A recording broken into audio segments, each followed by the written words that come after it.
Finance Minister Arun Jaitley has presented what he terms a historic budget, giving tremendous relief to income taxpayers. Let us look at it from this point of view. A person earning a salary of 50,000 a month will now have to pay only 5% tax rather than 10% tax. Actually, a little less than 50,000 a month. So basically, this person will get a relief, say, of 20,000 rupees a year.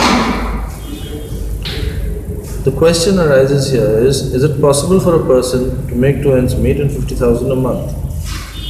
If this individual were to live in a city like Delhi or Bombay, the answer would be no. It is extremely difficult for somebody who is only earning 50,000 a month to struggle and live in such a place.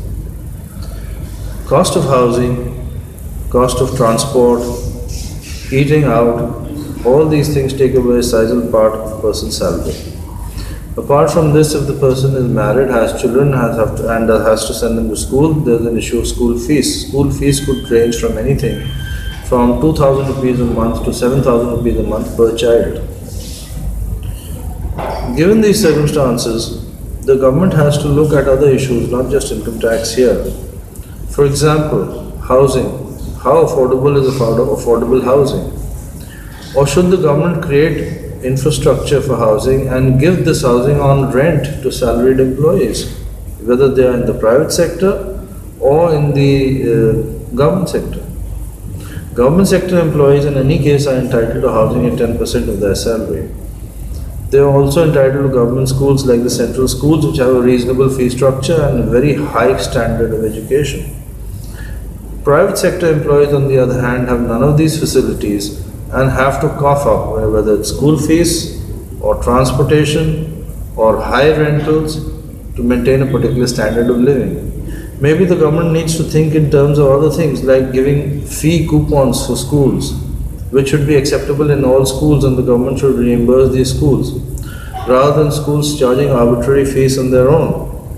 Maybe the government needs to think in terms of creating infrastructure for housing for private individuals as well as government individuals and giving them that housing at the same rate, at the same rent that it gives to government officers and government employees.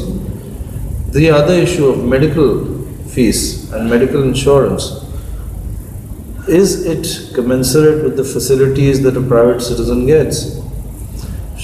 Why can't the government create more government hospitals and more government institutions to take care of the needs of the private citizen in India rather than force him to go to a private doctor or a private institution for his medical needs?